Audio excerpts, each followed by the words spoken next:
Hey guys, it's Bria Taddiken-Williams with Coldwell Banker Real Estate Advisors here in Manhattan, and I am finally back with your long overdue market update. I know I feel like every time I do this, I say it's long overdue. Well, it is, and that is indicative of the market staying busy. If I was sending this to everyone on a daily basis, be concerned. That means things have really slowed down.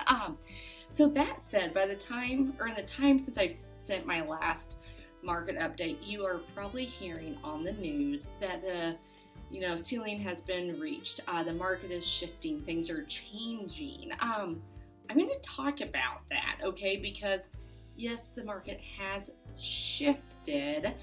We know that right now, buyers are actually the ones who can determine how high prices get driven up. That's always been the case, but right now that's what we're seeing happen. Okay, so let's talk with your basic market numbers. When we look at inventory right now compared to last year at this time, inventory is down 25% in the Manhattan market. We have pending sales up 15% compared to last time at this year. And then when we really start to dive into the numbers, I'm going to look at the end of July 2020 and the end of July 2021 for you guys. Because last July, by this time, things were moving and grooving. When we look at your odds of selling, okay, in July 2020, odds of selling 76%. As of this year, by the end of July, your odds of selling 74%. Okay, so still a very, very similar number, no big differences there. When we look at the days on market, July 2020, days on market, 45 days. This year, we closed out the month 25 days on market, so almost half as long. The list to sales price ratio, this is one of the numbers we look at, okay? So you know how I mentioned earlier, buyers have control over how high prices get driven up. This is what gets reflected in your list to sales price ratio. So last year, list to sales price ratio closed out at 98.9%. Okay, so basically homes sold at 98.9% list price.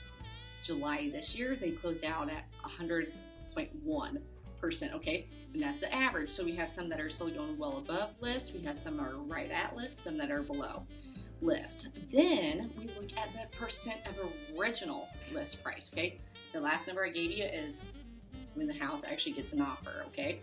Sometimes we know you have to take price reductions to get to that offer. And this is what that number, the percent of original, looks at. In July 2020, that number was 97.4%. This year, it's 99.5%. We have a lot of people who are saying, oh, we're noticing price reductions. That means the market's slowing down and it's getting more buyer friendly. Some homes, the sellers had tried to drive up the price and find where that ceiling was. Again, we know that's only done by buyers. So in that case, you may be taking that price reduction back, but your percent of original list price is still substantially higher right now than it was last year. Last year at this time, we had 3.1 months supply of inventory on the market, still a strong seller's market. Closed out July, 2.1 months supply. So even fewer homes on the market, more demand, even stronger seller's market. So if I'm going to wrap this all up, I am going to say that what we're seeing currently right now, we're seeing kind of a schism in the marketplace. You know, back in February when there was literally no inventory for the house on, someone was going to buy it. We have had a lot more inventory come along. Inventory is not the problem. It's for a lack of inventory isn't the problem. It's we've had excessive demand. So now with buyers having more options, buyers can be a little more particular. As a seller, if you're trying to push that ceiling and find what it is, buyers may push back and then you're taking that price reduction. But okay, so we had the schism. Some homes are still selling very, very quickly. That's why our average days on market has dropped almost 50% since last year at this time.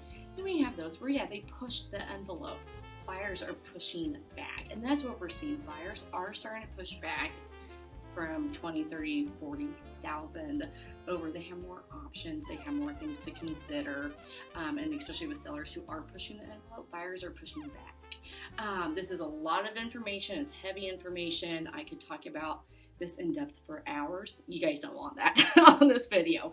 But if you do want to spend a half hour, if you guys have questions about your home, or if you're moving out of the area, if you want to really know what's going on, just give me a call. I am happy to be your real estate resource. Thanks, guys. Bye.